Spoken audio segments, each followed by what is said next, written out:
In this video, we're going to be talking about how you, as a gymnast, can do a couple exercises outside of the gym to keep your body healthy and strong and injury-free.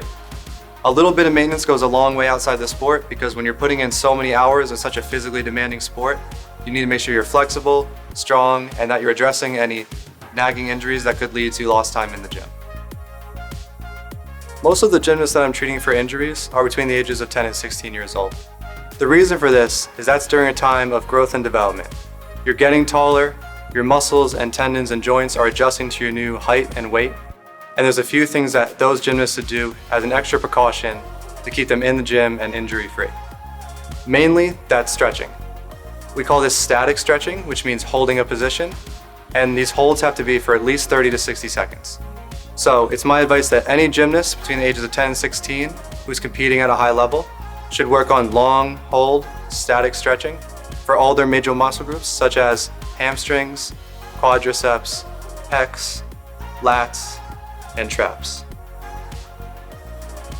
One common thing we see a lot with gymnasts is that they overdevelop certain muscle groups. We call those their push muscles, such as your pecs, lats, and biceps. So one thing I tell my gymnasts when they're working out separate from the gymnastics aspect of things is when you're lifting weights, try to work your pull muscles. So do rows, tricep extensions, and pull downs, and that's going to balance out the muscles in your shoulders and back, which is a huge component of preventing injury. One powerful tool that everyone has at their disposal for addressing tight muscles from a tough day of training is a lacrosse ball. You can use this lacrosse ball to release tight muscles or loosen up tight muscles. A lot of muscles that this works great on are the pecs, so you place the ball right here and roll over any of the tight sore spots that you have.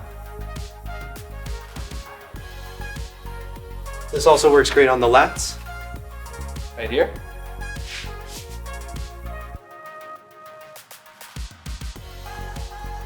And for your lower body, your glutes,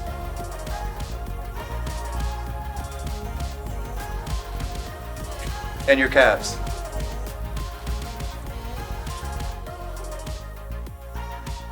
We typically spend about 2 to 3 minutes on each muscle group until it feels loosened up. I want to talk about the concept of cross training. This is something that's really commonly overlooked in gymnastics because almost more than any other sport, gymnasts are putting in long, hard hours in the gym. They have very little time for other activities outside of their sport. However, when you're growing and developing, you're prone to injury, and in order to stay healthy and injury-free, it's crucial to do cross training. This means any other form of exercise outside of the gym, outside of gymnastics. The best ones are getting to the gym and lifting weights, swimming, biking, things that are going to develop other muscle groups outside of the ones that you're working day in and day out when you're practicing and training.